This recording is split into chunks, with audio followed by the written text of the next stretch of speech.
እንደምን ሰነበታችሁ ተመልካቾቻችን አድማጮቻችን። ይህ በዋሽንግተን ዲሲ የሚገኘው የሰባተኛ ቀን አድቬንቲስት ቤተክርስቲያን የመጽሐፍ ቅዱስ ጥናት ክፍለ ጊዜያችን ነው።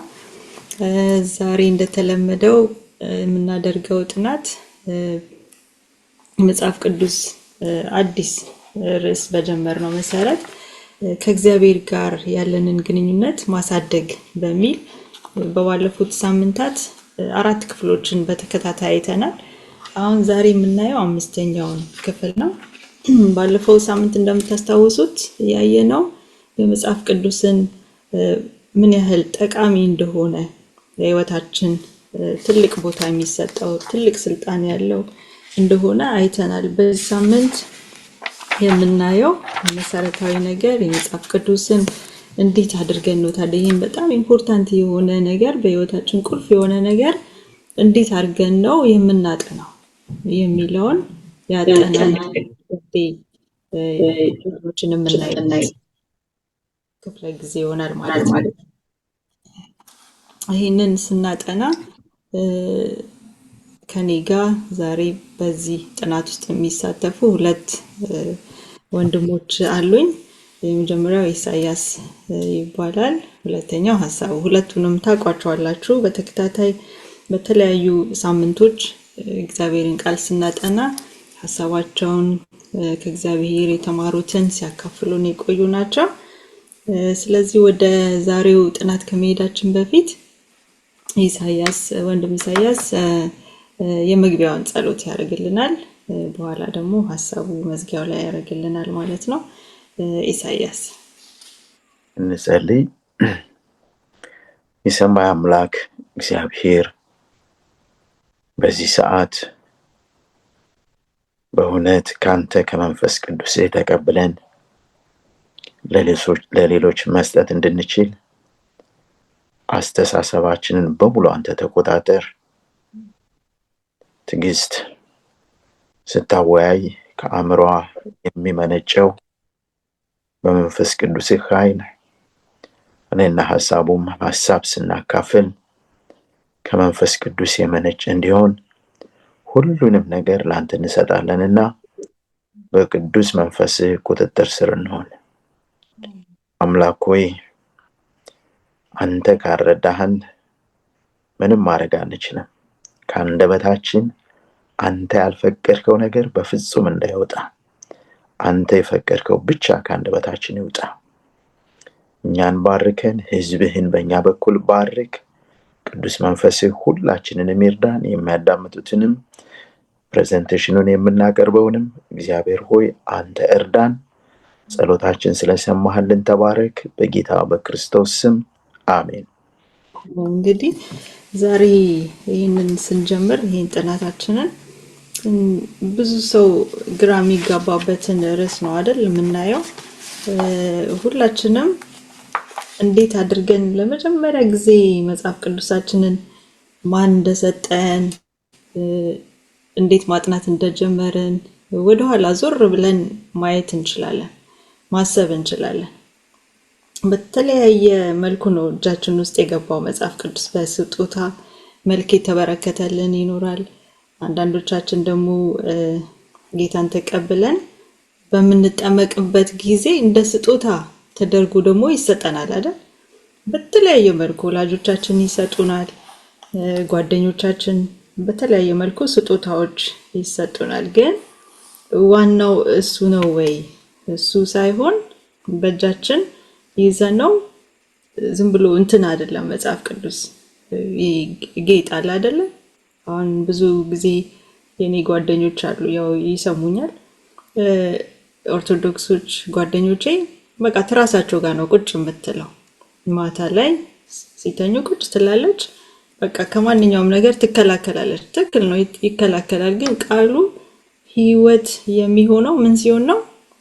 ሲነበብ ነው። ልክ በራሱ በሚቀመጥበት ጊዜ ምንም ኃይል የለውም። ነገር ግን ሲነበብ ነው የሚፈስ ምንጭ አለው። የህይወት ምንጭ እንደ ብርሃን የሚያበራ መንገድን የሚበራ ብርሃን አለው። መታሰቢያ ጥቅሳችን ኢሳይያስ 55:11 ላይ ነው። ይህንን የሚያረጋግጠልን ማለት ነው። ከአፌ የሚወጣ ቃሌ እንዲሁ ይሆናል፣ የምሻውን ያደርጋል፣ የላኩትንም ይፈጽማል እንጂ ወደ እኔ በከንቱ አይመለስም ይላል። ይሄ በእግዚአብሔር መንፈስ ሰዎች ተመርተው የጻፉት ቃል የእግዚአብሔር ቃል ነው ማለት ነው። ከእግዚአብሔር አፍ የሚወጣው ሁሉ ዝም ብሎ በከንቱ አይመለስም። እሱ የሚፈጽመውን ያዘዝኩትን የላኩትን የሚያደርግ ሕያው የሆነ ቃል እንደሆነ መጽሐፍ ቅዱሱ ይነግረናል። ማርቲን ሉተር በአንድ ወቅት ምን አለ? በእንትኑ ሲጽፍ ምን አለ? ለተወሰኑ ዓመታት መጽሐፍ ቅዱስን በየዓመቱ ሁለት ጊዜ አነባለዋል እና መጽሐፍ ቅዱስ ትልቅና ግዙፍ ሆኖ ቢሆንና ቃላቶቹም ትናንሽ ቅርንጫፎች ቢሆኑ እዚያ ውስጥ ምን እንዳለና ምን እንደሚሰጠኝ ለማወቅ በጉጉት ሁሉንም ቅርንጫፎች እነካ ነበር ይላል። ልክ እሱ አሁን ቪዥዋላይዝ እያደረገው ነው። ቪዥዋላይዝ ሲያደርገው በጣም ትልቅ ግዙፍ ዛፍ ሆኖ በጣም የተንጀረገገ ቅርንጫፎች ያሉት ሆኖ እያንዳንዱ ቅርንጫፍ ላይ በጣም ብዙ ቃላቶች የእግዚአብሔር ቃላቶች የሚገኙ ቢሆን በጣም በጉጉት ብሎ ነው የሚገልጸው እና በጉጉት እያንዳንዱን ቅርንጫፍ ለመንካት እጣጣር ነበረ ብሎ ለመጽሐፍ ቅዱስ እንትን ያለውን ለቃሉ ያለውን እንትን ይናገራል። ግን እዚህ ጋር ይሄን ሲናገር ምንድነው ዋናው ጀስት ማንበብም ደግሞ በራሱ ወደ ህይወት ካልተቀየረ ወይም ደግሞ መኖር ወይም ደግሞ ህይወት ካልሆነ ደግሞ እንደገና ዋጋ የለውም በማለት የመግቢያውን ክፍል ይናገራልና ወደ እሁዱ ስንሄድ አሁን ይሄንን የእግዚአብሔርን ቃል እንዴት አድርገን ነው በምን አይነት ጊዜ ላይ ነው የምናጠናው?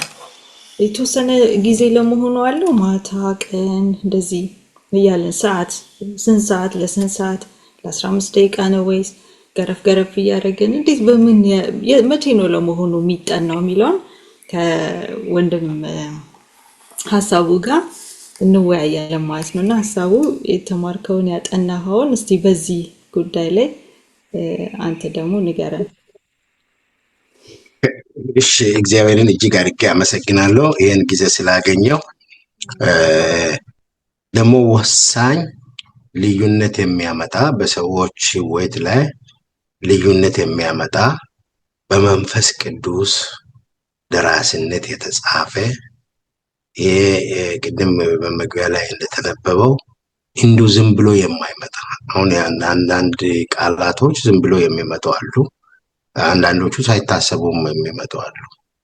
ስራ ያለው ቃል የእግዚአብሔር ቃል የምናጠናበትን የመጽሐፍ ቅዱስ አጠናን ነው እያጠናን ያለ ነውና ጥሩ ተደርጎ በመግቢያ ላይ ተቀምጧል። ይሄ በጣም የህይወትን ለውጥ የሚያመጣ ከሰማይ ዝናብ እንደሚመጣ ምድርንም እንደሚያረሰርስ ማብቀል እንድትችል እንደሚያደርግ ሁሉ ቃል በከንቱ አይመጣም ተብሎ የተነገረለት ቃል ነው እና የእግዚአብሔር ቃል ብዙ ነገሮች የኛም የሁላችንም ለውጥ የብዙ ሰዎችም ለውጥ መነሻው የእግዚአብሔር ቃል ነውና ይህን ቃል እንዴት ነው የምናጠናው የሚለውን ሐሳብ ነው ያው የምናነሳው ዛሬና ይሄን ስናነሳው ዋናውና ወሳኙ ይሄን ቃል የእግዚአብሔርን ቃል ለማጥናት ጊዜ ያስፈልገዋል የሚለውን በእሁዱ ክፍላችን ወይም በእሁዱ የውይይት ጊዜያችን የሚነሳው ጊዜ ወሳኝ ነው። ለአንድ ነገር የምንሰጠው ጊዜ ነው ወሳኝ። አሁን ብዙ ጊዜ ለትምህርት የምንሰጥ ከሆነ ለትምህርት ጎበዝ እንደምንሆን ሁሉ ለብዙ ጊዜ ደግሞ ለትምህርት ካልሰጠን ለትምህርት ጥሩ አንሆንም፣ የታወቀ ነው። ወይንም አንድ ስራ ጊዜ ሰጥተን የምንሰራ ከሆነ ያንን ስራ በጥንቃቄና በአግባብ እንትን እናደርጋለን ማለት እንፈጽመዋለን። የሰጠነው ያክል ጊዜ ይወስናል ያንን ስራችን። ይሄ ቃሉንም ምን ያክል ጊዜ የሚለውን ምን ያክል ጊዜ ነው መቼ ነው ቃሉን የምናጠናው የሚለውን ሐሳብ ነው ለማንሳት እየሞከርኩ ያለሁትና ምን ይላል መጽሐፍ ቅዱስ ለማጥናት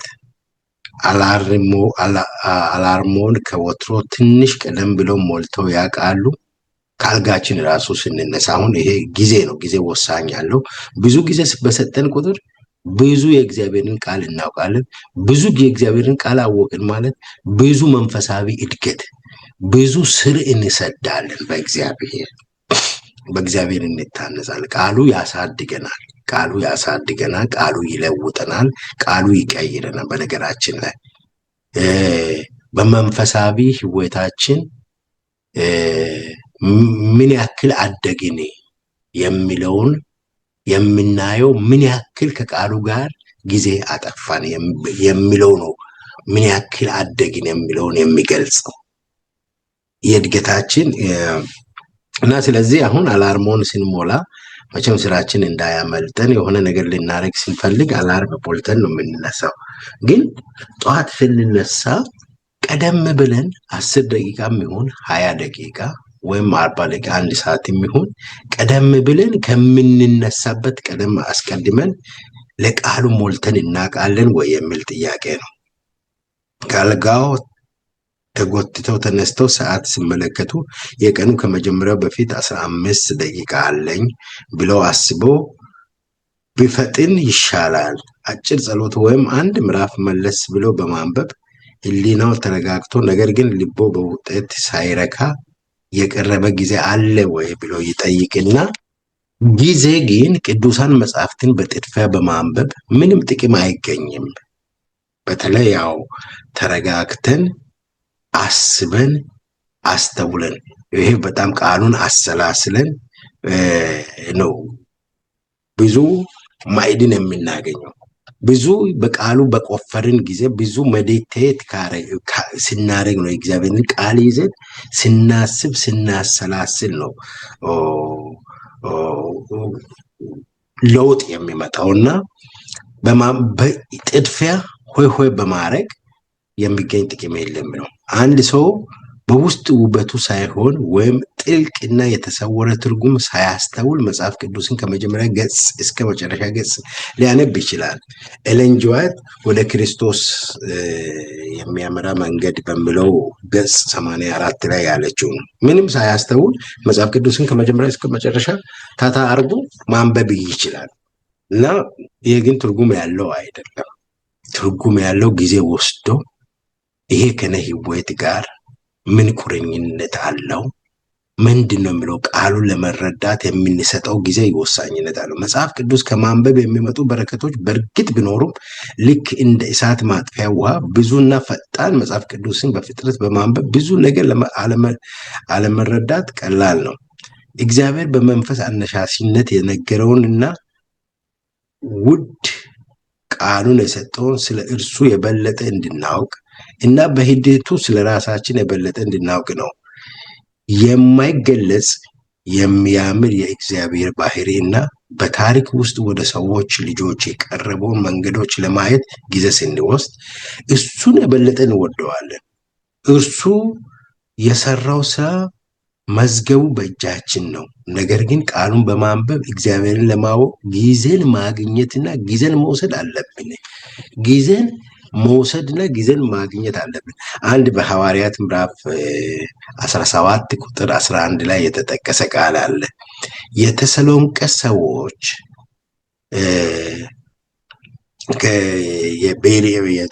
ሰዎች ልበሰፊዎች ነበሩና ነገሩ እንዲህ ይሁንን ብሎ ዕለት ዕለት ቃሉን ምን ያደርጉ ነበረ? ያጠኑ ነበረ ተብሎ ተጽፏል። ዕለት ዕለት ጊዜ ይሰጡ ነበረ። ነገሩ አሁን ጳውሎስ የሚያነሳው ነገር ሌሎቹን ሐዋርያቶች የሚያነሱት ነገሩ እንዴት ነው ብለው ለዛ ነገር ጊዜ ሰጥተው ያጠኑ ነበረ። ጊዜ ወሳኝ ነው። ጊዜ በሰጠን መጠን ብዙ መረዳቶችን ወደ እግዚአብሔርን ብዙ ነገሮችን ማወቅ እንችላለን። ብዙ መንፈስ ቅዱስ ልባችንን የሚሞላቸው ብዙ የቃሉ በረከቶች የቃሉ ትሩፋቶች አሉና እግዚአብሔር በልባችን ውስጥ ለቃሉ ፍላጎት እግዚአብሔር በልባችሁ ውስጥ የቃሉ ፍላጎት እንዲያኖር ጠይቁት ይላል።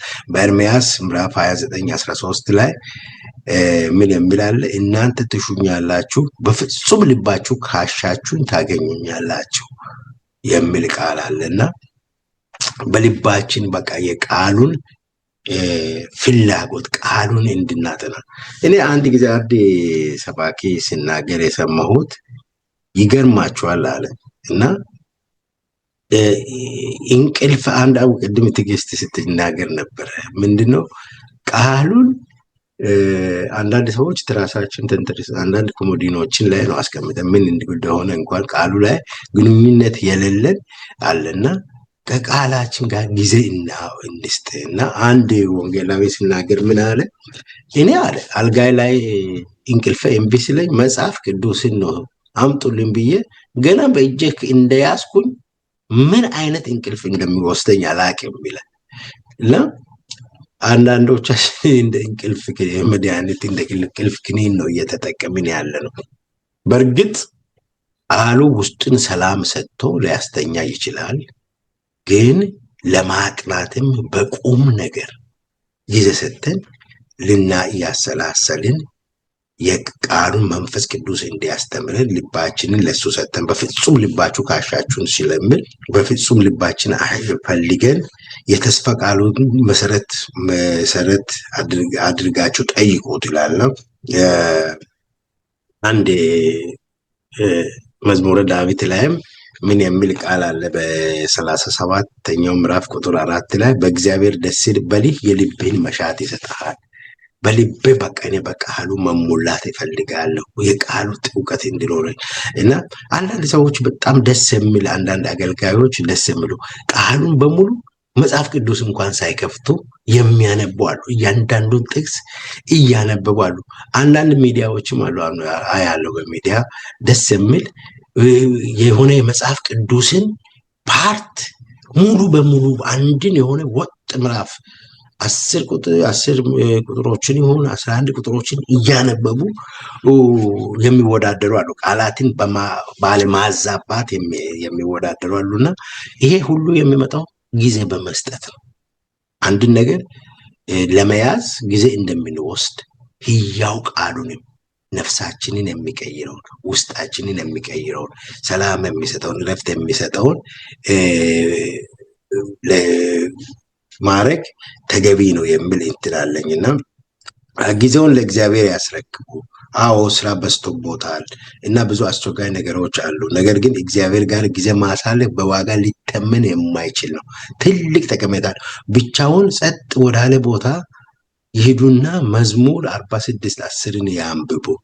ለኢየሱስ አስረክባለሁ የሚልም አንድ የምዝማሬ አለ ደስ የሚል ለኢየሱስ እሰጠዋለሁ ለኢየሱስ አስረክባለሁ የሚል አለና ግን መዝሙር 46 ቁጥር 10 ላይ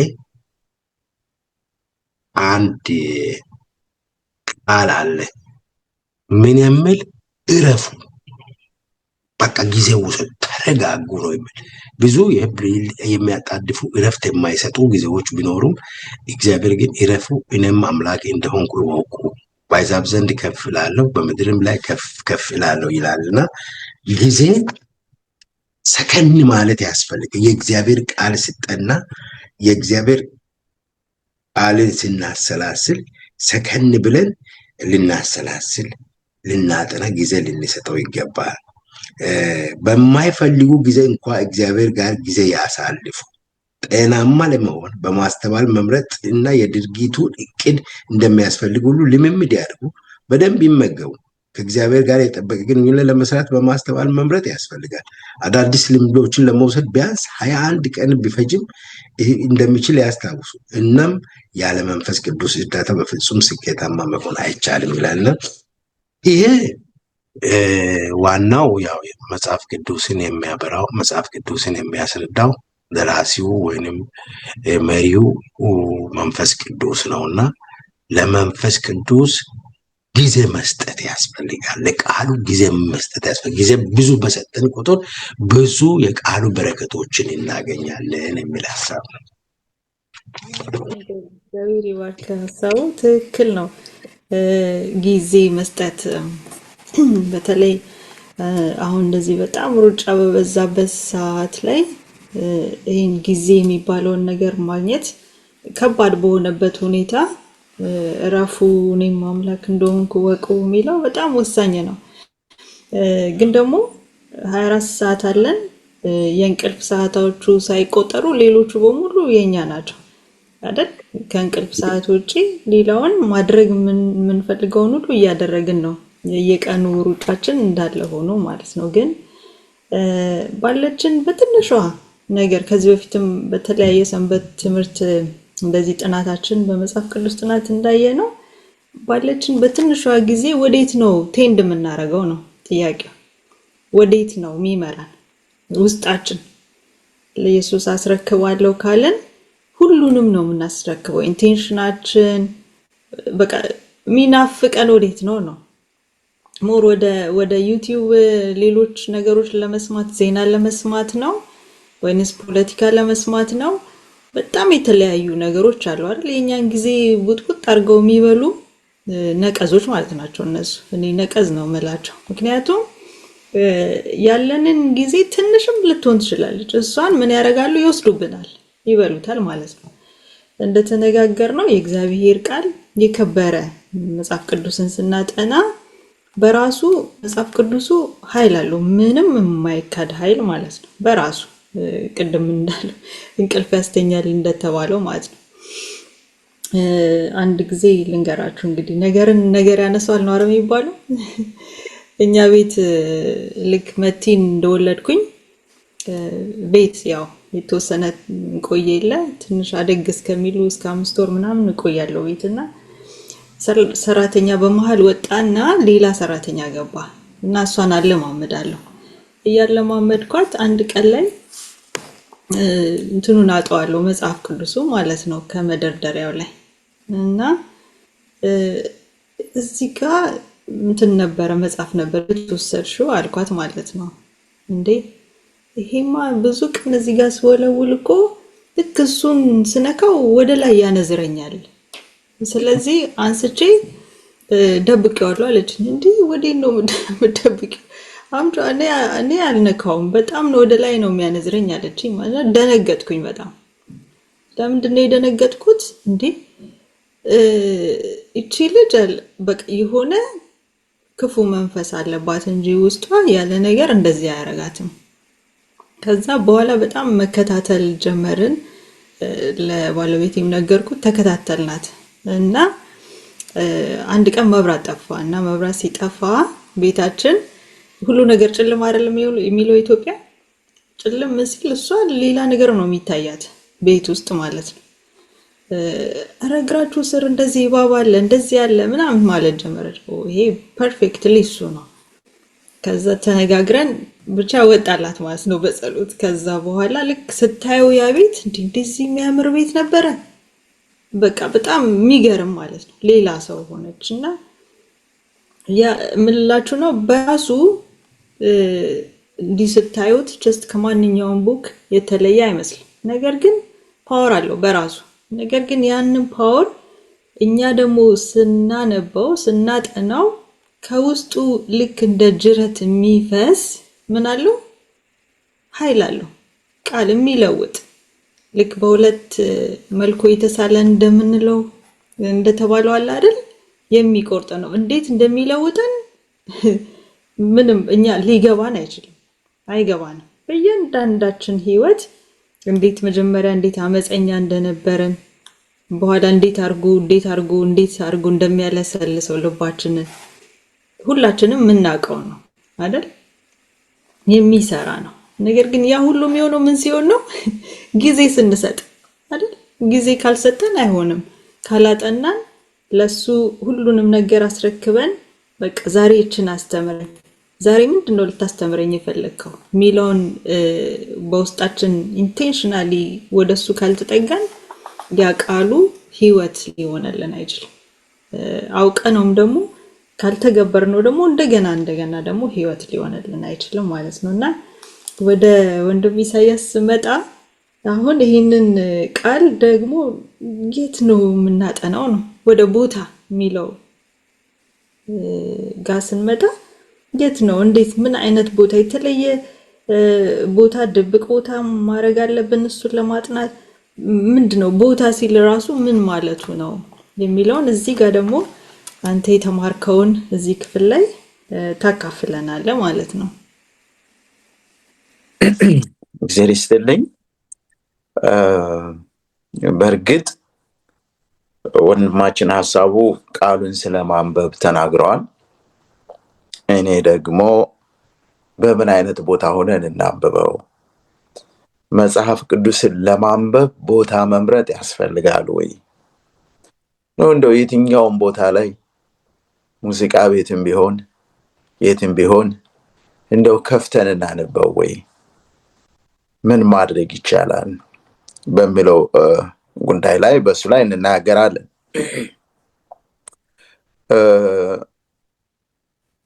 ክርስቶስ ኢየሱስ ያስተማረን ትልቅ ትምህርት አለ። በግል ከእግዚአብሔር ጋራ ከአባቱ ጋራ የሚገናኝበት መንገድ ነበረው። የሚገናኘው በመጸለይና ቃሉን በማንበብ ነው። ለመጸለይና ቃሉን ለማንበብ ደግሞ ገለል ያለ ቦታን፣ ረብሻ የሌለበትን፣ በተፈጥሮ የታጀበ ቦታን ክርስቶስ ኢየሱስ ደጋግሞ ይመርጥ ነበር። በተለይ ማርቆስ ምዕራፍ 1 ቁጥር 35ን ስንመለከት ማለዳም ተነስቶ ገና ሌሊት ሳለ ወጣ፣ ወደ ምድረ በዳም ሄደ፣ በዚያም ጸለየ ይላል። የአማርኛው ትርጉም አበላሽቶታል። እውነቱን ለመናገር ወደ ምድረ በዳ ሄደ አይደለም የሚለው፣ ሶሊታሪ ፕሌስ ነው የሚለው። ሶሊታሪ ፕሌስ ማለት ግርግር ወደማይበዛበት ጸጥ ወዳለ ስፍራ፣ ተፈጥሮን ማየት በሚችልበት ቦታ፣ በተፈጥሮ መታጀብ በሚችልበት ቦታ። ክርስቶስ ብዙ ጊዜ በወንዝ ዳር፣ በተራራ፣ በተለያየ ቦታ ማስተማር ይወዳል። ለምንድን ነው ያንን የሚያደርግበት ምክንያት? አንደኛ ተፈጥሮን ራሱ የፈጠረው ክርስቶስ ኢየሱስ ነው። በተፈጥሮ በጣም ይደነቃል። እኔ ስህተትም ከሆንኩ ታርሙኛላችሁ። አንድ ነገር ልናገር። ብዙ ጊዜ ራሴ የሰበኳቸውን ስብከቶች አዳምጣለሁ። ሳዳምጥ ስህተት አገኝባቸዋለሁ። እነዚያን ስህተት ያገኘሁባቸውን ደግሞ በሌላ ጊዜ የመናገር እድል ሳገኝ አይ እዚህ ቦታ ላይ ይሄን ማለት ፈልጌ ሳይሆን ይሄን ማለት ፈልጌ ነበር የተናገርኩት እላለሁ። ጌታ ኢየሱስ ግን እርሱ የፈጠረው ተፈጥሮ ምንም እንከን አልነበረበትም። ፍጹም የሆነ ተፈጥሮ ነበር፣ ስህተት አይገኝበትም። ስለዚህ የእግዚአብሔርን አስደናቂ ስራ ወይም ደግሞ የራሱን አስደናቂ ስራ በማየት ጸጥ ወዳለ ቦታ ሄዶ ይጸልይ ነበር። ክርስቶስ ሰብአዊ በሆነው አካሉ ነው የመጣው።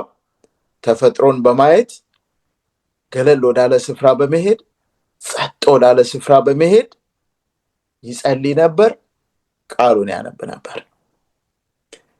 ለጌታችን ለኢየሱስ ክርስቶስ ጸጥታ ይህን ያክል የሚያስፈልገው ከሆነ ዛሬ ቀውጢ በሆነው ዓለም ውስጥ ያለን፣ ውጥንቅጡ በበዛበት ዓለም ውስጥ ያለን ጸጥ ያለ ቦታ መምረጥማ እንዴት አያስፈልገን? ጸጥታችን የሚነጥቁ በጣም ብዙ ነገሮች አሉ። ቅድም ትዕግስት ትናገር ነበር። ዩቲዩብ የሚባል በሽታ አለ። አንዱን ነክታችሁት ወደ ሌላው፣ አንዱን ነክታችሁት ወደ ሌላው የሚወስዳችሁ። ከሱ ራሱ ጸጥታ ያስፈልገናል።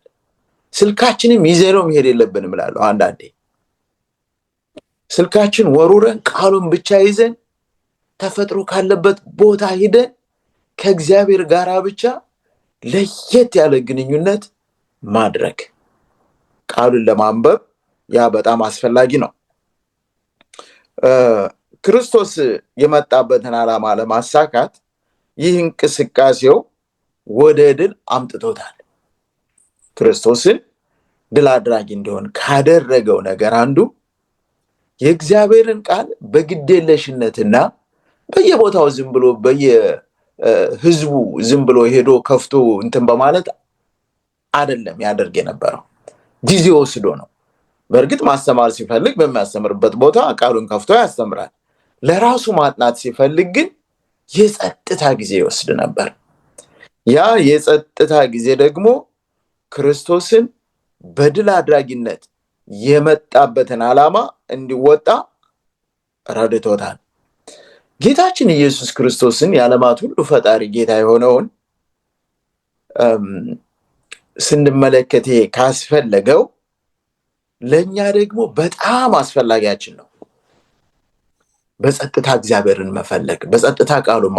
በነገራችን ላይ እግዚአብሔርን ማየት የምንችለው በቃሉ ነው። መዝሙረ ዳዊት 27:8 ላይ አንተ ፊቴን እሹት ባልክ ጊዜ አቤቱ ፊትህን እሻለሁ፣ ልቤ አንተን አለ ይላል። ያንተን ፊት ለመሻት ወደ አንተ እመጣለሁ፣ ወደ አንተ ቀርባለሁ። ፊቴን ፈልጉ ባልክ ጊዜ ፊትህን እፈልጋለሁ። ስለዚህ እግዚአብሔርን ፊቱን የምናይበት ፊቱን የምንመለከትበት ቃሉ ነው። ቃሉ ደግሞ በግዴለሽነት የሚነበብ አይደለም። ጊዜ ተወስዶ ስራዬ ተብሎ የሚደረግ ነገር ነው። አንደኛ ዜና 16:11 እግዚአብሔርን ፈልጉት ትጸናላችሁ፣ ሁል ጊዜ ፊቱን ፈልጉት። እንዴት አድርገን እንፈልገው? የእግዚአብሔርን ፊት ሁልጊዜ እንዴት አድርገን እንሻው? ከላይ ያየነው ነው። በጸጥታ ስፍራ መቀመጥ፣ በእርጋታ መቀመጥ፣ በእርጋታ ማንበብ፣ በእርጋታ ከቃሉ ውስጥ የእግዚአብሔርን ድምፅ መስማት።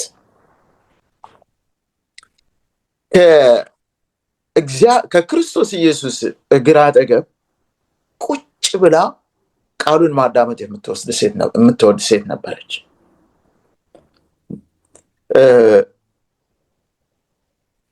ከዚች ሴት የምንማረው ነገር ቢኖር የኛም የየዕለቱ የየቀኑ ተግባራችን ሊሆን የሚገባው ለእግዚአብሔር የጸጥታ ጊዜ ልናጣ የሚገባበት ቀን ሊኖር አይገባም።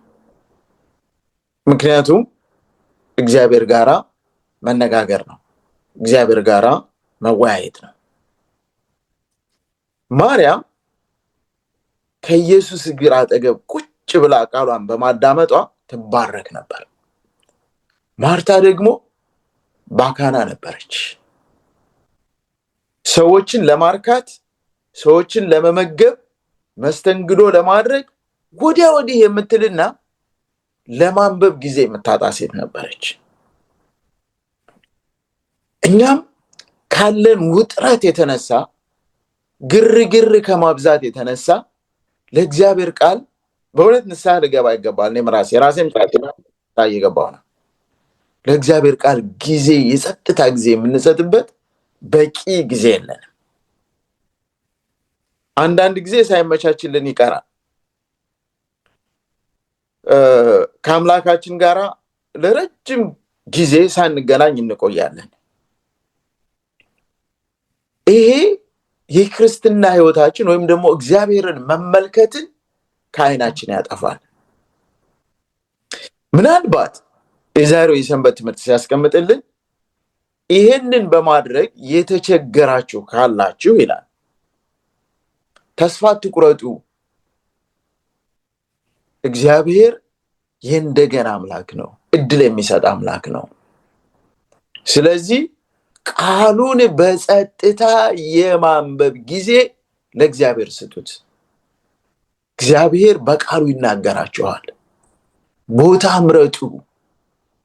ጸጥ ያለ ሐሳባችሁን የማይሰርቅ ሐሳባችሁን የማይወስድ። አንዳንድ ጊዜ ጸሎት ሲጸለይ አንድ ጓደኛዬ ሲነግረኝ ይሄን ብዬ አቆማለሁ። አባትየው ለጸሎት ይጠሩና ቡና ቁርስ ይባላል። ለቡና ሰዎች ተሰብስበው ጸሎት ይደረጋል። ጸሎት ሊደረግ ሲል ልክ አይኑን ቀርቀር አድርጎ ግራና ቀኝ እያየ ነው የሚጸልየው አለ። ዶሮ ለቡና ቁርስ የቀረበውን ቆሎ ሊለቅም ሲመጣ እግዚአብሔር ሆይ እናመሰግንሃለን ብሎ ይጀምርና እሺ ይላል አለ ዶሮውን ለማባረር። ያን ያክል ነው ሐሳባችን የሚሰርቀው። ስለዚህ የጸጥታን ጊዜ እና ቦታን መምረጥ የእግዚአብሔርን ቃል ለማንበብና ለማስተዋል ወሳኝ ስለሆኑ ይህንን ልናደርግ ይገባል። የዚህ ምሳሌያችን ክርስቶስ ኢየሱስ ነው። እግዚአብሔር ይስጥልኝ። ጨርሻለሁ። በጣም ጥሩ ወንድም ኢሳያስ፣ እግዚአብሔር ይባርክ። ጥሩ አድርገህ ነው ያስቀመጥከው። ቦታ መለየት አለብን። ኢምፖርታንት ነገር ነው። ያው ሁላችንም አናረገውም አይደል? በተለያየ ምክንያት ግን የሚያበረታታን ይሄ ጥናት ምንድነው እንድናረገው ነው። ቅድም ሀሳቡ ሲነግረን ሀቢት ቢውልድ ለማድረግ አንድን ነገር ውስጣችን ልክ ባይ ዲፎልት እንዲሆንልን ለማድረግ ስንት ቀን ይፈጃል ነው ያለው? አንድ ቀን አይደለ? ኤክሰርሳይዝ ማድረግ እንችላለን በሌላው ነገር ማለት ነው።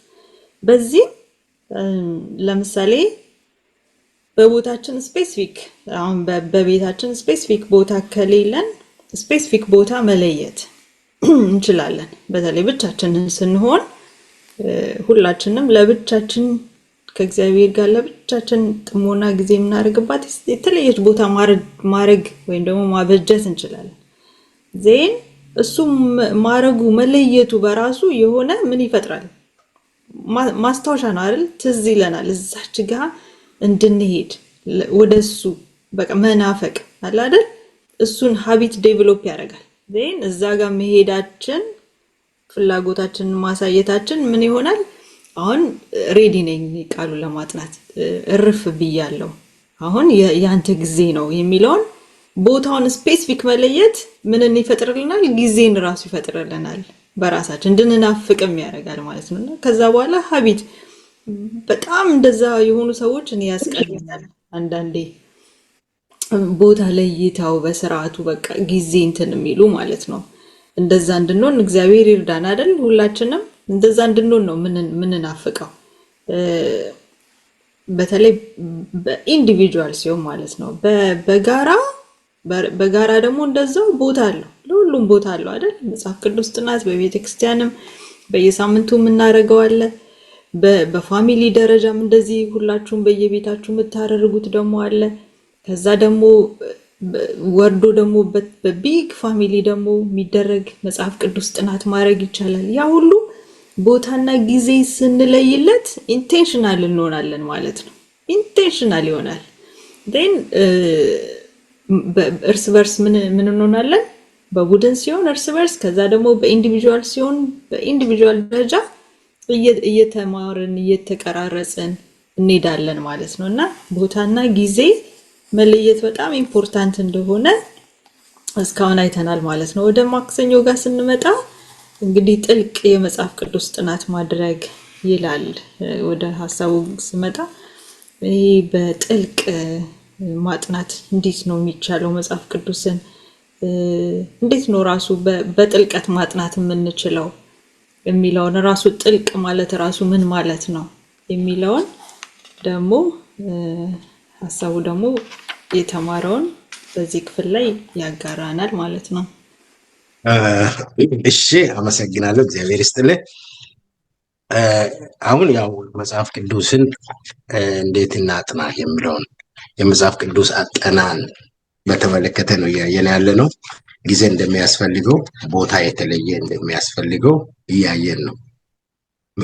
ምክንያቱም ይሄ ሕይወት ያለው ቃል ነው። አው ቃላቶች ሁሉ ተራ ቃላት ይህም የመጽሐፍ ቅዱስ ቃል ህይወት አለው ህያው ቃል ነው ይላል ቃሉ ራሱ ስለራሱ ሲናገር ህያው የሚሰራ ቃል ነውና የምንወስደው ቃሉን ጊዜ ቦታ ሰጥተን ስናጠና ጥልቅ የሆነ የመጽሐፍ ቅዱስ ጥናት ውስጥ እየገባን ነው ማለት ነው። በጥልቀትና አንዳንድ እንትኖቹ ራሱ አንዳንድ መጽሐፍቶቹ ራሳቸው ለሪሰርች የተጻፉ ለምርምር የተጻፉ ተብሎ የሚለዩ አሉ። አንዳንዶቹ ዝም ብሎ ለደስታ የተጻፉ አሉ፣ ኢንተርቴይን ለማድረግ አይምሮን ለማስደሰት። አንዳንዶቹ ደግሞ መመሪያ ተብሎ የሚጻፉ አሉ። አንዳንዶቹ ደግሞ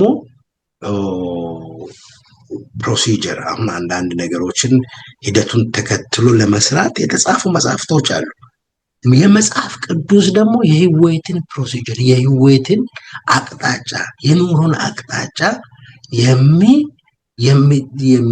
የሚያስተምርና የሚያስተምር ማኑዋል ነው ማለት ይቻላል። እኛ የእያንዳንዳችን የሰው ማኑዋል መጽሐፍ ቅዱስ ነው። በነገራችን ላይ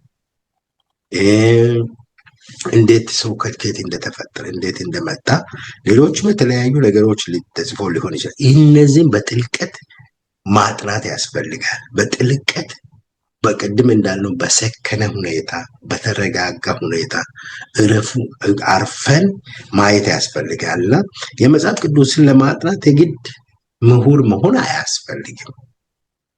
ባይኖርም መጽሐፍ ቅዱስን በጥልቀት ማጥናት የሚቻልበት መንገድ አለው። የመጀመሪያው መንገድ መጸለይ ያስፈልጋል። ቃሉን የፈጠረ ቃሉ ህያው ነው።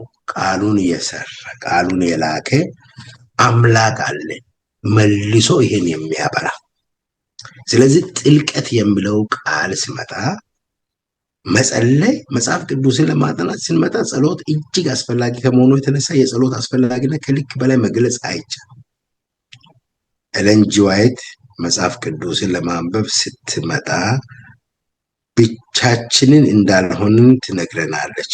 መንፈስ ቅዱስ መሪያችን እንደሆነ መጋበዝ ሌሎች ትኩረትን የሚከፋፍሉ ነገሮች ሁሉን እንቃወማለን፣ ጠላትም ይሸሻል። መጽሐፍ ቅዱስ ያለ ጸሎት ፈጽሞ ሊጠና አይገባም።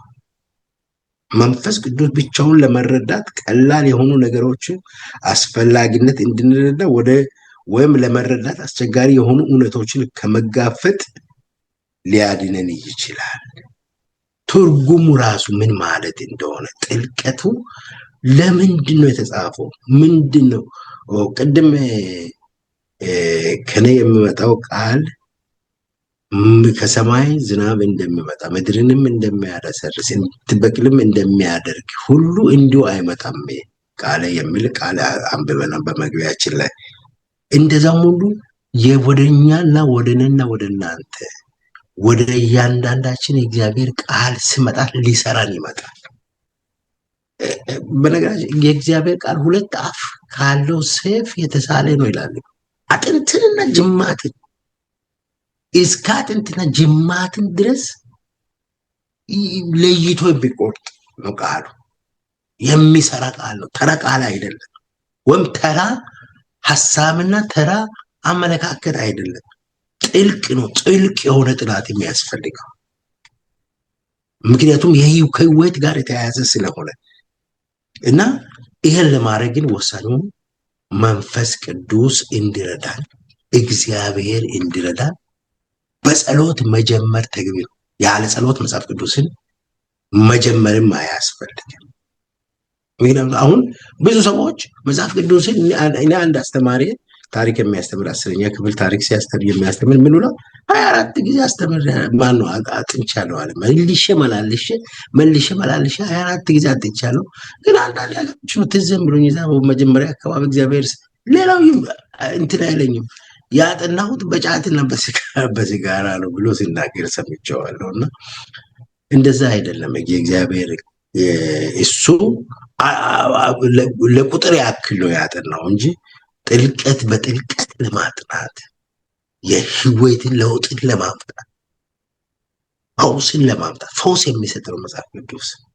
እድገትን የሚያመጣ መንፈሳዊ እድገትን የሚያመጣ መጽሐፍ ቅዱስ። ይህን ቃል ደግሞ በጸሎት በትጋት ፍጹም ትሁት በሆነ በተመለሰ ልብ ልናጠና ይገባል። ሁለተኛው ደግሞ ማንበብና መጽሐፍ ቅዱስን እንዲሁ ከላይ በማንበብና በማጥናት መካከል ያለው ዋና ልዩነትን መጽሐፍ ነው። መጽሐፍ ሀሳባችንን ለማረጋጋት የእግዚአብሔርን መጽሐፍን ተገቢ ነው። ያጠናነውን ነገር ምን አጠናው ብለን አንዳንድ እንኳን ስናጠና እንኳን ለትምህርት እንኳን ስናጠና ይሄ ለፈተና ይመጣል የሚለውን እኮ አጠሬራ እንወስዳለን። አጠሬራ አጭር ኖት ይጻፋል። መጽሐፍ ቅዱስን ደግሞ መረዳታችንን የተረዳነውን እውነት ጽፈን ልናስቀምጥ ያስፈልጋል። ጽፈን የምናስቀምጥበት ጽፈን ቁጭ ቃሉን ለማሰላሰል እንዲሁም አጥንን ትርጉም ሰጥተን አተገባበሩን አስበን ቁርጠኛ እንድንሆን በሚያስችል ፍጥነት እንድንረዳ ይረዳናል። እንዲሁም በመጀመሪያ የተበታተኑ ሀሳቦችን ከጭንቅላታችን ወጥተው ወደ ብዕራችን እና ከዛም በልባችን ውስጥ እንዲሰሩ ይረዳናል። የጻፍነውን ነገር ለማስታወስ የበለጠ እድል አለን። ለማስታወስ በቃ ጥረት ዝም ብለን ለማጥናት ብቻ ሳይሆን መንፈስ ቅዱስ እንዲያስታውሰን ያንን የጻፍነውን ነገር ለማስታወስ ይቀለናል።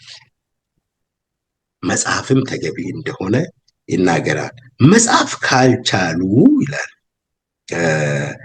መጽሐፍ ካልቻሉ አንድ በመዝሙር ውስጥ በ119 ቁጥር 15 እና 16 ትእዛዝን አሰላስላለሁ መንገድን እፈልጋለሁ በትእዛዝ ደስ ይለኛል የሚል ቃል አለ እና መጽሐፍ ካልቻሉ መጽሐፍ ቅዱስን ጮክ ብሎ ለማንበብ ወይም ለማዳመጥ ይሞክሩ፣ ከዛም ወደ እግዚአብሔር ለመጸለይ ይሞክሩ ይላል እና ሶስተኛው አሁን መጽሐፍም ያስፈልጋል። አንደኛው መጀመሪያ መጸለይ እግዚአብሔር ልብን እንዲከፍት ውስጥን እንዲከፍት ቃሉን እንዲያትምልን እና በነገራችን ላይ የእግዚአብሔር ቃል ሌባም ያለው ነው፣ የሚሰረቅ ነው። ያነበብነውን የሰማነውን የሚሰርቁ የሰይጣን ወፎች እንዳሉ መጽሐፍ ቅዱስ ላይ በግልጽ የተቀመጡ ነገሮች አሉ። የሚጠፋ ነው፣ የሚያጠፉ የሚወስዱ አሉ። ሰይጣን ለዚህ ተክቶ እንደሚሰራ የተነገረ ሁኔታ አለና ሌላው ደግሞ ማጋራት ማካፈል የተማርነውን ለአንድ ሰው መጸለይ መጽሐፍ ከዛ በአእምሯችን ውስጥ ያለው ለአንድ ሰው እንንገር። ይህ በአእምሯችን ውስጥ እንዲጠነክር እና ለሌላው ሰው ለማበረታታት ይጠቅማል። ለመጀመሪያ አጭር መጽሐፍ ቅዱስ መጽሐፍ እነ ዮና ለመጀመር አጭር የመጽሐፍ ቅዱስን መጽሐፍን እንደ ዮናስ እንደ ማርቆስ እንደ ፊልጵስዩስ ወይም እንደ አንደኛ ዮሐንስ ያሉትን እንምረጥና ቀስ በቀስ እንቀጥል ይላል። ለአንድ ጥቅስ በቁጥር ዘዴ ለአንድ አንቀጽም ወይም ለአንድ ሙሉ ምዕራፍ ተግባራዊ ማድረግ የምንችልበትን ቀላል አቀራረቦች እነሆ ይላልና 7 መመሪያዎችን ያስቀምጣልና ምንድነው ቀለል ባለ ሁኔታ እሱ እንደው መጽሐፍ ቅዱስን በጥልቀት ለማጥናት ምንድነው እያደረግን ያለ ነው? ጥቅስ በጥቅስ ለማስታወስ እነዚህ ጠቃሚ ቃላቶች ከሆኑ ህያው ቃላቶች ከሆኑ ህይወትን የሚያድሱ ለሚለውጡ ቃላቶች ከሆኑ እነዚህን ለማጥናት ምንድነው እያደረግን ያለ ነው የሚለው ቀለል ካሉ በመጽሐፍ ቅዱስ ሀሳቦች እንጀምር። መዝሙረ ዳዊትን አሁን መዝሙረ ዳዊት የተለየ አገላለጽ ያለው ነው። ወንጌላት የተለያየ አገላለጽ ያለው የትንቢት መጽሐፍቶች አሉት፣ የፍጥረት መጽሐፍቶች አሉት፣ የነገስታት መጽሐፍቶች አሉ። እነዚህ ስናጠናቸው አጠናናችን እንዴት ነው የሚለውን ወሳኙ የመንፈስ ቅዱስ በሚያስተምረን መንገድ ኖት በመውሰድ ማስታወሻ በመጻፍ ያንን የጻፍነውን ደግሞ ለሌላው በማካፈል ከዛም ቀለል ያሉትን እና አጠር ያሉትን የመጽሐፍ ቅዱሶችን የቅዱስ ክፍሎችን ምን እያደረግን ጀምረን መቀጠል እንዳለብን ቀለል ያለ አቀራረብ ምንድነው መንፈስ ቅዱስ አእምሮአችን እንዲመራ እና አእምሮአችን እንዲመራ እና ስናነብ ልባችን እንድናሰላስል እንጸልይ። አንደኛ መጀመሪያ የመጽሐፍ ቅዱስ ጥቅስ ወይም ክፍል እንምረጥ። ሁለተኛው አንደኛው እንጸልይ፣ አእምሮአችን እንዲመራ ስናነብ ልባችን እንድናሰላስል እንጸልይ የሚለው። ሁለተኛው ክፍሉን እንምረጥ፣ ምን እንደምናጠራ። አሁን ለዚህ የሰኞ ሰኞ ምን ባጠራ የመጽሐፍ ቅዱስ፣ ማክሰኞ ምን ላይ ጥናት የሚለውን ለመጽሐፍ ቅዱስ እቅድ ማውጣት። ከዛ በኋላ በዚህ ወር በመስከረም ወር ምን ላጥና፣ በጥቅምት ወር ምን ላጥና፣ በዚህ ዓመት ራሱ መጽሐፍ ቅዱስ ምን ላጥና የሚለውን ነገር እንደዛ በደንብ አድርገን እቅድ ማውጣት ያስፈልጋል። የመጽሐፍ ቅዱስን ወይም ጥቅስ ወይም ክፍልን እንምረጥ። አንድ ጥቅስ በምናነብበት ጊዜ ጎልቶ የሚታዩ ክፍሎችን በማስታወሻ ደብተር ላይ እንጻፍ። በጸሎት ምንባቡን እንደገና እናንብብ እና ቁልፍ ሀሳቦችን እናስምርባቸው። የተሰመሩ ሀሳቦችን የሚነግሩትን እንጻፋቸው። የተሰመሩ ሀሳቦችን የሚናገሩንን እንጻፋቸው። ስለ እነዚህ ሀሳቦችና ከእግዚአብሔር ጋር ስላለን ግንኙነት እንጸልይ። ይህ ዛሬ ለማንም እንደምናጋራ እናስብ የሚለውን ከላይ የተቀመጡትን አሁን በጸሎት የምንጽፈውን ለሌሎች የምናጋራውን በዚህ በሰባት መንገድ የሚያስቀምጥበት መንገድ ነውና የምናጋራውንም ከዛ የጻፍነውን ደግሞ የተረዳነውን ምንድነው የተረዳሁት፣ ምንድነው የገባኝ በማስመርም ያሰመርነውን እንደውም አሁን ሃይላይት ያደረግነው ያንን ሀሳብ በራሳችን በገባን ሁኔታ ማሰባሰብ ማሰላሰል ተገቢ ነው የሚል ነው። የእግዚአብሔር ሕዝብ በጸጋ ሊያድጉ ዘወትር ስለ ቃሉ የበለጠ ግልጽ የሆነ ግንዛቤ እያገኙ ይሄዳሉ። በቅዱስ እውነቶች ውስጥ አዲስ ብርሃን ውበትን ያስተውላሉ። ይህም በሁሉም ዘመናት በቤተ ክርስቲያን ታሪክ ውስጥ እውነት ሆኖ ቆይቷል።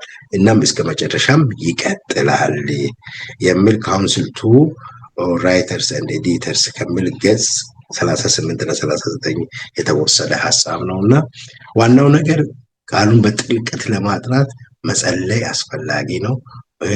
ማስታወሻ መያዝ፣ ማስመር፣ እያሰመሩ ለይቶ ምን ለማለት ነው የሚለውን ያንን ትርጉም ደግሞ መልሶ መጻፍ፣ እኛ በተረዳነው መንገድ እኛ በገባን ሁኔታ መጻፍ፣ ያንን ቃሉን እንዳለ ደግሞ ለመቀበል ያንን የመጻፍ ልምድ የበለጠ ለማስታወስ ይረዳናል የሚል ነው። ከዛ ደግሞ ይህን የተረዳነውን የገባነውን ነገር ለሌሎች ማካፈል፣ እነዚህ ወሳኝ የሆኑ መጽሐፍ ቅዱስን በጥልቀት የማጥናት ዘዴዎች ናቸው።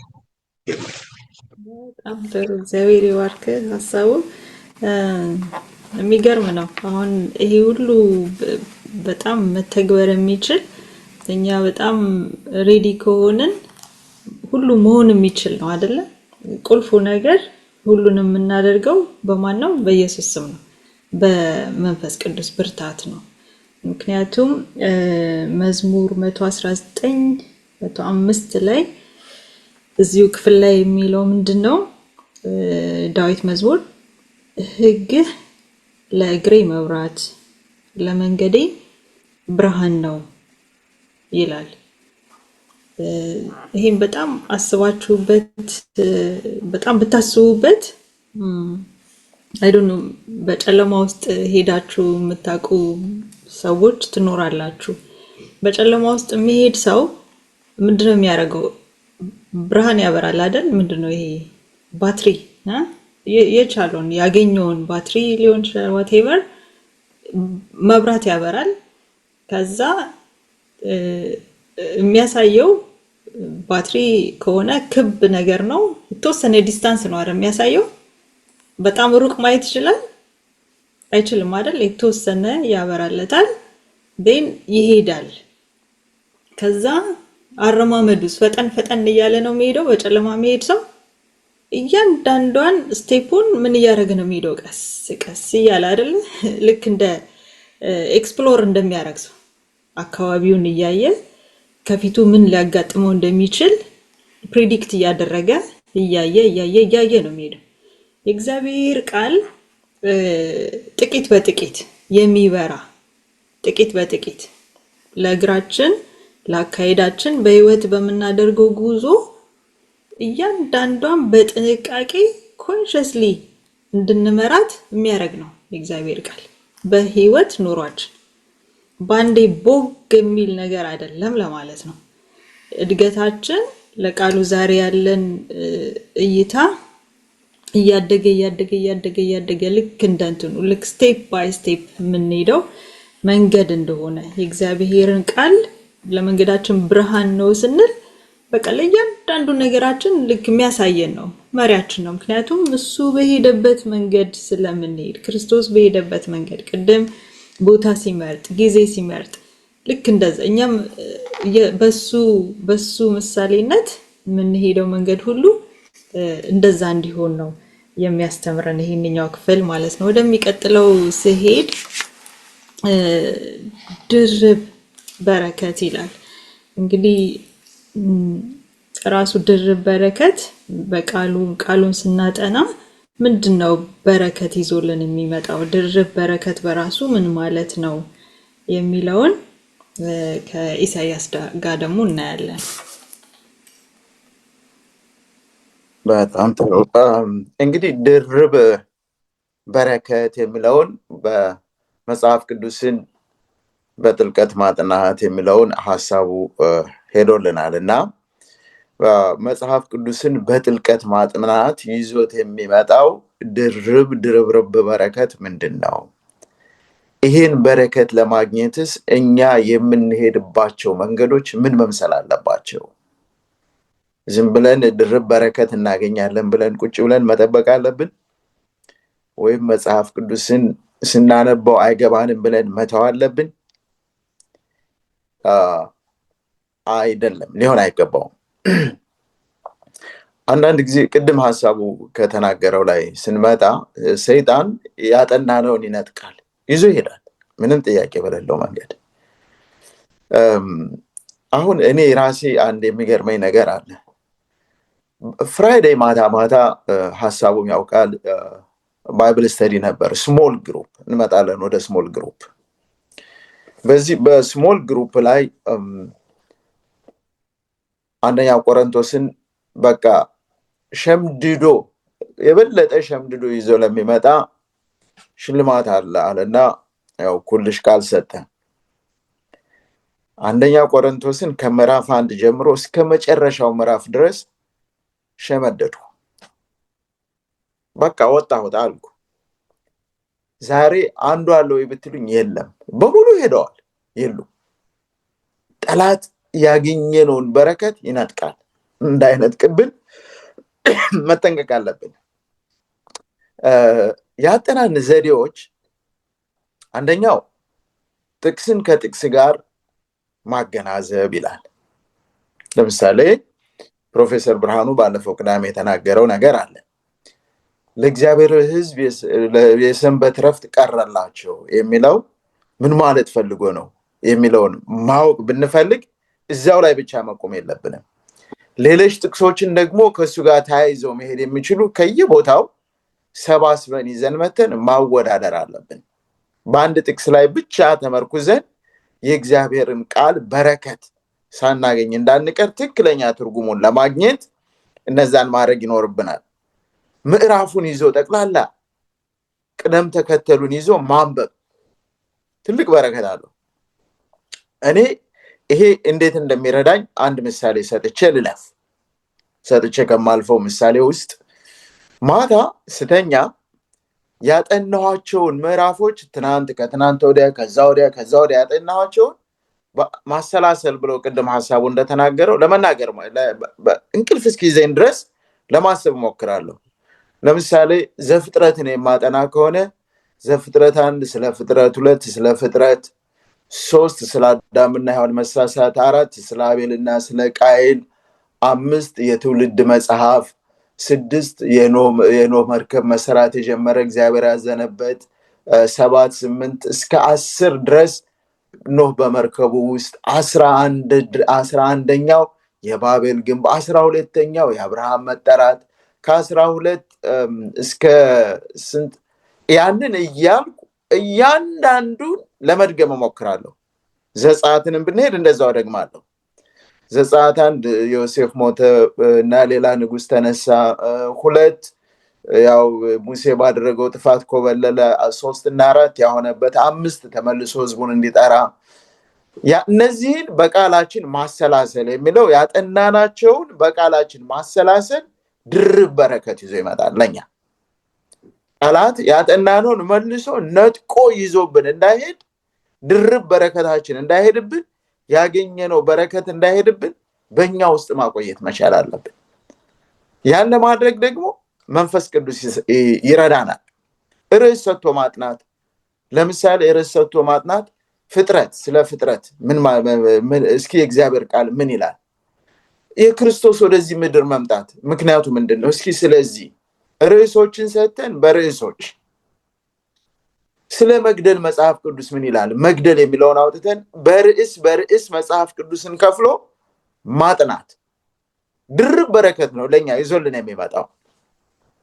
የመጽሐፍ ቅዱስ ጥናት በግሩፕ ማድረግ፣ ማጣቀሻ በመጽሐፍ ቅዱስ መዝገበ ቃላት ማጥናት፣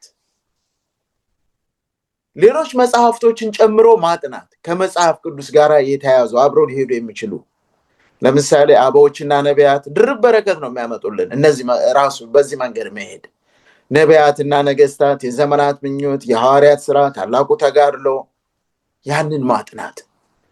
ከማን ጋር እናጥና? ያጠናነውን በእኛ ውስጥ ለማቆየት ደግሞ ከሌሎች ጋር አብረን መካፈልና ማጥናትም አለብን። እሱም ያቆይልናል። ያገኘነው ድርብ በረከት ከመጽሐፍ ቅዱስ ድርብ አለው ይሄ ርዕሱ፣ ድርብ በረከት እንዳይሄድብን ለማቆየት የምንሄድበት መንገድ ሊኖር ይገባል። ትንሽ ግሩፕ መመስረት፣ ከትንሽ ግሩፕ ጋር አብሮ ማጥናት፣ ከዚህም በላይ የሆኑ መንገዶችን መጠቀም። ለምሳሌ ከሰው ጋር ያለ ግንኙነታችን ሊበላሽብን ነው ብለን ስናስብ ያንን ግንኙነት ለማደስ የተለያዩ መንገዶችን እንደምንጠቀም ሁሉ መጽሐፍ ቅዱስንም አሁን ያልኳቸውን ዘዴዎችና ሌሎችንም ዘዴዎች ጨምረን ልንጠቀም ይገባል። በእኛ ውስጥ ለማቆየት፣ በረከታችን ለማቆየት፣ የተለያዩ በረከቶችን ለማግኘት ጭምር። ቃሉ ሁል ጊዜ አዲስ ነው። ከሌሎች ጋር ልንካፈል ይገባል። ከሌሎች ጋር መካፈል ለማቆየት ይረዳናል። ውይይቱ እኛን ብቻ ሳይሆን ሌሎችንም ያጠነክራል። ኢሳይያስ 50 ቁጥር 4ን ስንመለከት ቃሉ ሰውን እንደማያበረታ እናንበውና ጥቅሱን እንለፍ። የደከመውን በቃል እንዴት እንደምትደግፍ አውቅ ዘንድ ጌታ እግዚአብሔር የተማሩትን ምላስ ሰጥቶኛል። ማለዳ ያነቃኛል፣ እንደ ተማሪዎችም ትሰማ ዘንድ ጆሮዬን ያነቃል።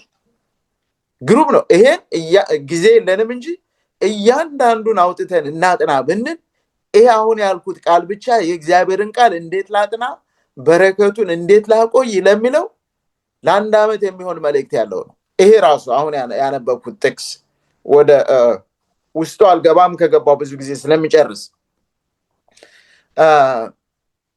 ፊልጵስዩስ 3:14 ላይ በክርስቶስ ኢየሱስ ከፍ ያለውን የእግዚአብሔርን መጠራት ዋጋ እንድታገኙ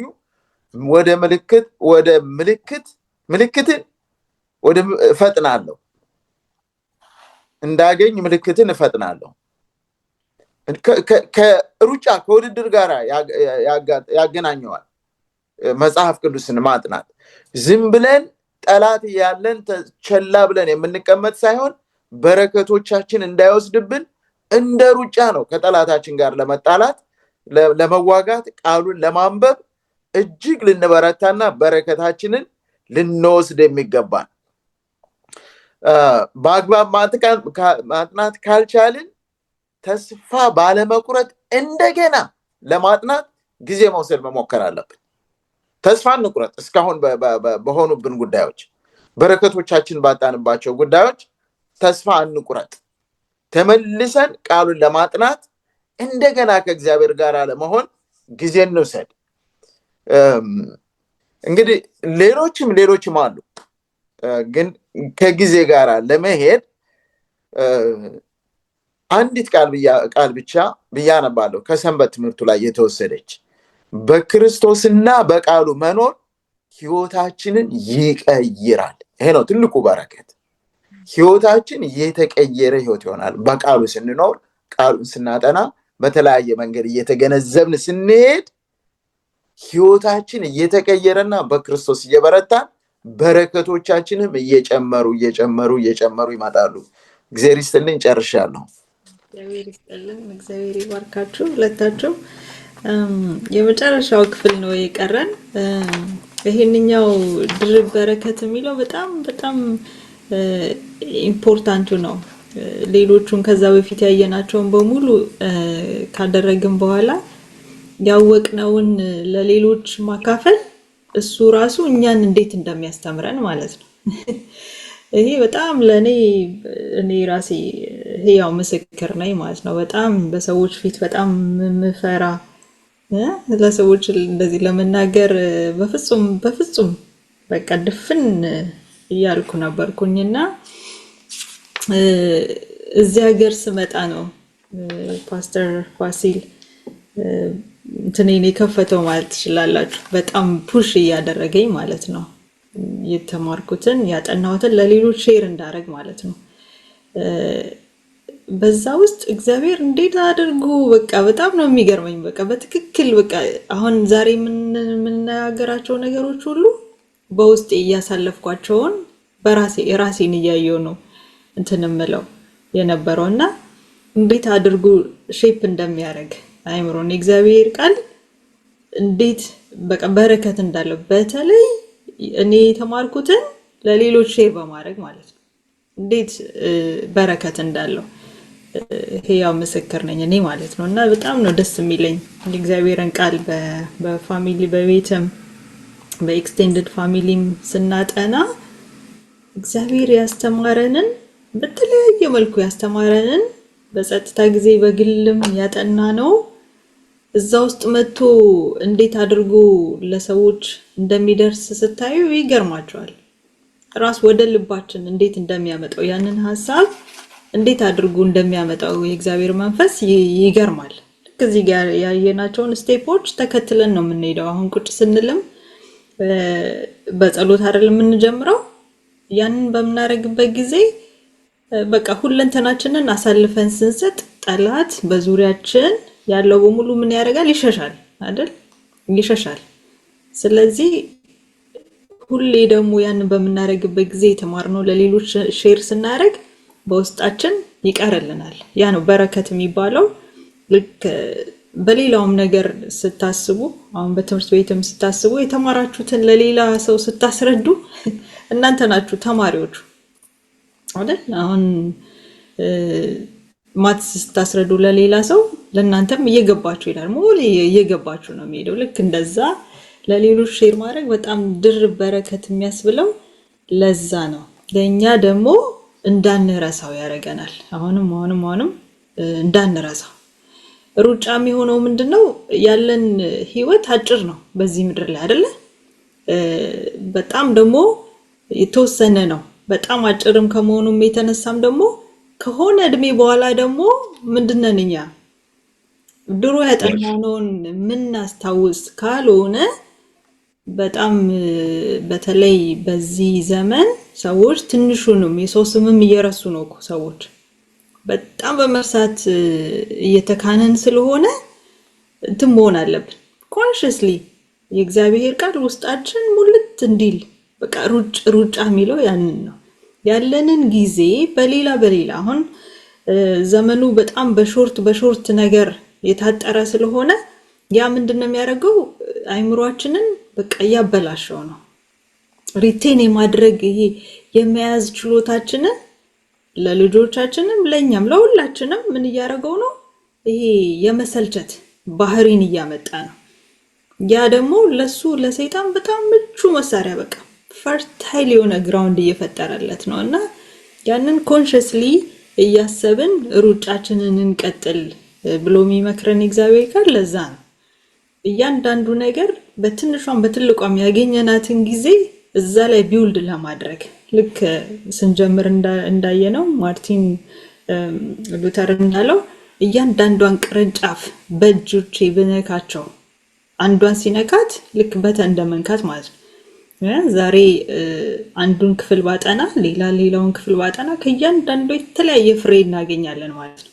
ያ ደግሞ ለእኛ መናችን ነው፣ የዕለት ምግባችን ነው ማለት ነው። ያንን ምግብ ካገኘን በኋላ ለሌሎቹ ሼር ስናደርግ ደግሞ የበለጠ እኛ ውስጥ ፕሪንት ይሆናል፣ ይቀመጣል። አሁን ብዙ ጊዜ አስተውላችሁ ከሆነ መዝሙር መጽሐፍ ስታነቡ ያለ ስላይድ ሰዎች ሲዘምሩ እናንተ በፊት ውስጣችሁ ከተቀመጠ ዝም ብላችሁ ነው የምትሉት አይደል? ያስፈልጋችኋል እንዴ? ስላይድ አያስፈልግም። ስላይድ ከሌለ ጸጥ የሚሉ ሰዎች አሉ አይደል? እንደዛ መሆን የለብንም ማለት ነው። ምክንያቱም ወደፊት የሚመጣው ጊዜ ምን አይነት ጊዜ ነው? ያ ሁሉ ምቾት የሌለበት፣ ስላይድ የሌለበት በረሃና ምንድነው ብዙ ነገር ብቻችንን የምንሆንበት ጊዜ አለ። በአልጋ ላይ የምንሆንበት ጊዜ ሊመጣ ይችላል። ዊ ዶንት ኖ። ግን ኦንሊ ውስጣችን የሚቀረው ውስጣችን እግዚአብሔር የቀበረው ነገር ነው ውስጣችን የሚቀረው በየትኛውም ቦታ ብንሄድ ማለት ነው። ያንን መዝሙርም ቢሆን የእግዚአብሔርን ቃል ቢሆን ዛሬ አንሰላስለነው ከሆነ ቅድም ወንድም ኢሳያስ እንዳለው በውስጡ ያንን አስቀምጦት ከሆነ ቃሉ ምን ያደርጋል? ይደግፋል። ለሱ ብቻ አይደለም ለሌላውም ምን ይሆናል? ድጋፍ ይሆናል። ያ ውስጡ ለሌለው ሰው ያው ቃል በሚነገርበት ጊዜ ባልተደላደለ ሁኔታ ውስጥ ለሆነ ሰው ሲነገር ምን ይሆናል? ብርታት፣ ድጋፍ ይሆናል። ምክንያቱም ኃይል ስላለው ቃሉ ህያው ስለሆነ ማለት ነው። እና በእያንዳንዱ ነገር ላይ ኮንሽስሊ እያሰብን እንድንሰራ ጊዜያችንን እንዳናቃጥል ነው እግዚአብሔር እየመከረን ያለው ማለት ነው። የመጨረሻው ክፍል ይህንን ጣፋጭ የሆነ ቃል የእግዚአብሔርን ቃል የምናይበት ክፍል ነው። የሐሙሱ ክፍል ጣፋጭ ነው ይላል። በተለይ ከትእዛዝ የተነሳ አስተዋልሁ ይላል መዝሙር 119:104 ላይ እንደው ይሄ ምን ማለት ነው? እና ከቃሉም ጋር አያይዘን ሁለታችሁም የተወሰነ እሱ ክፍል ላይ የተማራችሁትን ሼር አድርጉንና እንጨርሳለን። ከሀሳቡ ነው የምንጀምረው። እኔ እዚህ ክፍል ላይ ማንሳት የሚፈልገው ዳዊት ያለውን ነው። ጣፋጭ ነው የሚለውን ሀሳብ ነው እዚህ ላይ በገመተው 1903 ለ104 ላይ ቃልህ ለጉሮሮዬ ጣፋጭ ነው፣ ከማርና ከወለላ ይልቅ ለአፌ ጣፈጠኝ፣ ከትእዛዜ የተነሳ አስተዋልኩ፣ ስለዚህ የሐሰትን መንገድ ጠላሁ ይላልና የእግዚአብሔር ቃልን የገለጸበት መንገድ ነው። ቃሉ ምን ያክል ጥሩ እንደሆነ ዳዊት በዛን ጊዜ በሚወደደውና በሚጣፍጠው ማር ነው የገለጸው እና ይጣፍጠኛል ቃል ለሚወዱት ጣፋጭ ምግብ። አሁን የምትወዱትን ጣፋጭ ምግብ አስቡ። ለጤናዋ ጥሩ ምናልባት ማር ወይም ደግሞ የጣዝማ ማር መድኃኒት ጥቅም ሊጠቀሙበት ይችል ይሆናል። የማር ወለላ ሞክረው ከሆነ ለስላሳው በምላስዎ ላይ ሊቀልጥ ምን ያክል ጣፋጭ እንደሆነ ያውቃል። እና ይሄ ማለት አዎ ዓለም ከሚያቀርበው ከማንኛውም ነገር የተለየ የእግዚአብሔር ቃላት ለነፍሳችን በእርግጥ ጣፋጭ ናቸው። ከብዙ ጣፋጭ ምግቦች በተለየ የእግዚአብሔር ቃል ጣፋጭነት ለነፍሳችን ፈውስ የሚሰጥና ባህሪያችንን የሚቀይር ነው። ይሄን ሁለቱ መሰረታዊ የሆነ ነገር የእግዚአብሔር ቃል ጣፋጭነት ለነፍሳችን ፈውስን የሚሰጥና ባህሪያችንን የሚቀይር። የሰው ባህሪ ከባድ ነው፣ የማይቀየር። እንዴት ቃሉ ግን አድርጎ እንደሚቀይር እኔ ሕያው ምስክር ነኝ። ከእግዚአብሔር ርቀው ከነበረ በጉልበቶቹ ተንበርክኮ ቃሉን መክፈትና ብቻውን የሚያረካ የሕይወት ውሃን መጠጣት ይችላሉ እያለ ይናገራልና ቃሉ በቃ ባህሪን ይቀይራል፣ ለነፍሳችንም ፈውስን የሚያመጣ ነው እና ይሄን ሁለቱ ጣፋጭነቱ ከዚህ ጋር አንጻር ነው ለመጨመር የምፈልገው። በጣም እችን ጥሩ ነው ጥሩ ማለት ነው። ይዋል። ኢሳያስ ደግሞ እዚህ ላይ የምትለው እኔ ጣፋጭ የሚለውን መቼም ከተናገር ካልኩ አፈንግጠህ ሄድ ካላልሽኝ ከራዕይ 3:19 ጋር አብረን ይዘነው ብንሄድ ጣፋጭ የሚለው ቃልህ ጣፋጭ ነው የሚለው ክርስቶስ ኢየሱስ እነሆ በደጅ ቆሜ አንኳኳለሁ፣ ማንም ድምፄን ቢሰማ ደጁን ቢከፍትልኝ ወደ እርሱ ገባለሁ፣ ከእርሱም ጋር እራት እበላለሁ፣ እርሱም ከኔ ጋር ይበላል። ቃሉ እንደሆነ ታውቃላችሁ። ይሄ ክርስቶስ ኢየሱስን ከኛ ጋር እራቱን እንዲበላ የምንጋብዝበት መንገድና እርሱ ከኛ ጋር እኛም ከእርሱ ጋር የምንበላበት መንገድ ሕያው ቃሉ ነው። በደጅ ቆሜ አንኳኳለሁ ሲል ክርስቶስ ክፈቱልኝ ሲል መክፈቻ ቁልፉ ቃሉ ነው። ክርስቶስን ወደ ቤት ለማስገባት፣ ክርስቶስን ወደ ቤት ለማምጣት ይጣፍጣል በሚለው ዙሪያ ላይ ወንድማችን ሐሳቡ በጣም ጥሩ አድርጎ አስቀምጦታል። ለኔ ግን አሁን ይሄን የሰንበት ትምህርት ሳጠና በጣም ደስ ያለኝ ነገር ቢኖር ለካ በደጅ ቆሜ አንኳኳለሁ የሚለን ክርስቶስ ከኛ ጋር አብሮ ራቱን ለመብላት በመጽሐፍ ቅዱስ ነው። ለካ በቃሉ ነው። ለካ በሩን የምንከፍትለት ከኛ ጋር ለካ አብሮ ራት የሚበላው በቃሉ ነው። ወይ እግዚአብሔር ሆይ የሰጠህን ቃል ለካ አንተን አምጥቶ ከኛ ጋር ሕያው የሆነውን ቃልህን አብረን እንድንበላ ያደርገናል። ስለዚህ ቃሉን ስንከፍት ክርስቶስ አብሮ ከኛ ጋር ማዕድ ሊቋደስ አብሮን ይቀመጣል። እንዴት በረከት ነው ይህንን ማሰብ! ለእኔ በእውነት አዲስ መገለጽ ነው የሆነልኝ። እኔ ደጅ አንኳኳለሁ ስል ላውዶቂያ ጋር አስቀምጬ ነው ስናገር የኖርኩት። ዛሬ ግን ደግሞ አዲስ ተጨማሪ ክርስቶስ የሰጠኝ ብርሃን እንዴ ከአንተ ጋር ራቴን የምበላው በቃሌ ነው። ቃሌን ክፈት። ቃሌን ስትከፍት አብሬሃለሁ። አብረን እየተመገብን ነው፣ አብረን እየበላን ነውና በእውነት እግዚአብሔር የተመሰገነ ይሁን። ቃሉን ስንበላ አብሮን ቁጭ ብሎ ጌታ ኢየሱስ ክርስቶስ ስለሚበላ እኛም ከእርሱ ጋር ስለምንበላ እግዚአብሔር የተመሰገነ ይሁን። በጣም ጥሩ ጥሩ ሀሳቦች ነው ያነሳ ነው።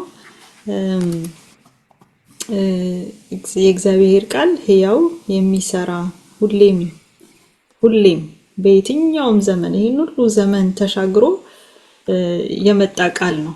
በረከት የሚሆን እኛ ከጋበዝ ነው የሚፈስ ከቃሉ ከመጽሐፍ ቅዱሱ ወደኛ የሚፈስ ልክ ስናነበው ወይም ደግሞ በቃ ለመረዳት ሬዲ ከሆነን በመንፈስ ቅዱስ አማካኝነት ወደ ውስጣችን ገብቶ የሚሰራ የእግዚአብሔርን ስራ ከፍጥረት ጀምሮ ያለውን ህዝቡ እንዴት ሲመራ እንደነበር እቅዱን ኤቭሪቲንግ ያለበት ነው አይደለ? ወደፊት ደግሞ ሲመጣ ምን እንደሚሆን መዳረሻ ቤታችን መልኩ እንደሚመስል ሁሉ ነገር ህይወት ያለበት ነገር ነውና እሱም በጉጉት ዛሬ ጊዜ እንደሌለው ሰው በጉጉት እየጓጓን እንድናጠና ለሌሎች ሼር እንድናረግ የተማርንበት ክፍል ነው። ሁለታችሁንም እግዚአብሔር ይባርካችሁ። አድማጮቻችን በሚቀጥለው ሳምንት ደግሞ የበለጠ በጣም የሚያጓጓ ርዕስ ነው ያለን። ለሌሎችም ይሄንን ሐሳብ ሼር አድርጉ። ለእናንተም ለሌሎችም በረከት ትሆናላችሁ። የጸሎት ተዋጊዎች የሚል ርዕስ ይዘን እስከምንመጣ በዚሁ እንጨርሳለን። የመጨረሻውን ጸሎት ከሐሳቡ ጋር ግን እንጨርሳለን። እንጸልይ። እግዚአብሔር አባታችንና አምላካችን ስለነበረን መልካም ጊዜ መልካም ስለ ውይይት ጊዜ እጅግ አድርገን እናመሰግናለን። ቃልህን እንዴት እንደምናጠና ጊዜ ሰጥተን ቦታ ለይተን በጥልቀት ስናጠና ትልቅ በረከት ድርብርብ በረከት እንዳለውና ጣፋጭ እንደሆነ ነፍሳችንን የሚፈውስ ውስጣችንን የሚያድስና እድገትን የሚያመጣ ጣፋጭ በረከት እንደሆነ ጌታ ሆይ ነግረህናልና ስሜ ለዘላለም ይባረክ። ከፍ ያለ ክብር ከፍ ያለ ምስጋና ላንተ ይሁን። እንደ ቃልህ ደግሞ መኖር እንድንችል እንደ ቃልህ መሰራት እንድንችል እንደ ቃልህ ማደግ እንድንችል በናዝሬቱ በጌታ በኢየሱስ ክርስቶስ አንተ እርዳን። አቤቱ ቃልህን ነጥቀው የሚወስዱብን ፍሬ እንዳናፈራ የሚያደርጉንን የሰይጣን ወፎች በናዝሬቱ በጌታ በኢየሱስ ክርስቶስ ስም ታሰሩ ይሁን። በሰሙት ላይ መንፈስ ቅዱስ ወረደባቸው ተብሎ እንደተጻፈው ይህን ቃል በሰሙት ላይ ጌታ ሆይ የቃል በረከት፣ የቃል መገለጥ፣ የቃል ብርሃን ይውረድባቸው። አቤቱ አባትና አምላክ ሆይ እኛም ከልምድ ከምናውቀው ዝም ብለን ከተለማመድንበት ነገር ወጥተን ወደ መንፈስ ቅዱስ ልምምድ በጸሎት ጌታ ሆይ በሙሉ ልቦናችን እየጻፍን እየመዘገብን እየተረዳን ለሌሎችም እያካፈልን ቃልህን ማጥራት እንድንችል አንተ እርዳን። አቤቱ አባትና አምላክ ሆይ ይህን የሚሰሙ ሁሉ ባሉበት ቦታ ሆነው ይባረኩ ዘንድ፣ በዚህ በቃል ያድጉ ዘንድ፣ በቃል ይለወጡ ዘንድ፣ በቃል ይታደሱ ዘንድ እለምንሃለሁ። ክብርን ሁሉ አንተ ውሰድ። እህቴንና ወንድሜንም አንተ ባርካቸው። ተባረክልን። ቀሪውን ጊዜና ሰዓታችንን ሁሉ ተቆጣጠር። በኢየሱስ ስም አሜን። አሜን።